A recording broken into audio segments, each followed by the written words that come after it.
ഇത് നമ്മുടെ അനിയനാണ് വിഷ്ണു. വിഷ്ണു നമ്മുടെ പ്രേക്ഷകർക്ക് കുറച്ച് പരിചയക്കാരനുമാണ്. നമ്മുടെ ദൂരയാത്രകളിൽ നമ്മുടെ സാരഥിയായി ഉപകരിക്കാൻ വരുന്ന വ്യക്തിയാണ്.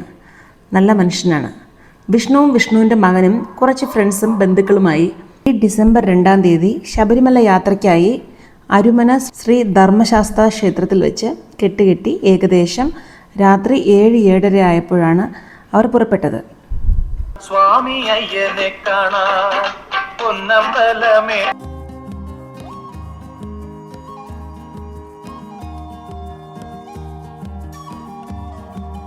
പുൽമേട് നടക്കാനുള്ള ഇൻസ്ട്രക്ഷൻസ് എന്താണെന്ന് മിക്കവാറും എല്ലാവർക്കും അറിഞ്ഞിരിക്കും. പ്ലാസ്റ്റിക് നിരോധനമായ സ്ഥലമാണ്. അതിൻ്റെ ചെക്കിങ്ങും പിന്നെ ഒരു എൻട്രി പാസും ഒക്കെ ഇട്ട് കൊടുക്കും. കാരണം പുൽമേട് വഴി പോകുന്നവർ എവിടെയും താവളം ചെയ്യാൻ പാടുള്ളതല്ല.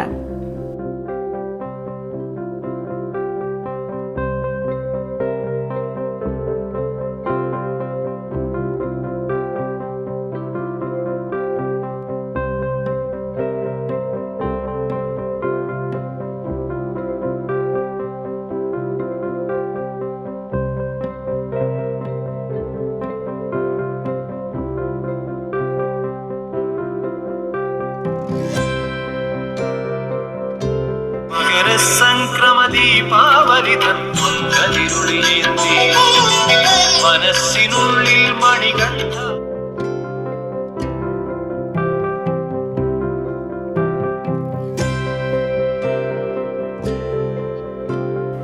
വെളുപ്പിന് നെയ്യഭിഷേകവും കഴിഞ്ഞ് അവർ മലയിറങ്ങി.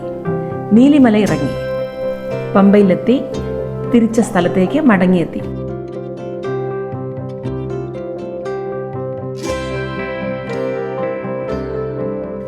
അവരുടെ യാത്രയും ശുഭമായി. അവരുടെ പ്രാർത്ഥനകളും ശുഭമാകട്ടെ. എല്ലാവർക്കും നല്ലത് വരട്ടെ. സ്വാമി ശരണം.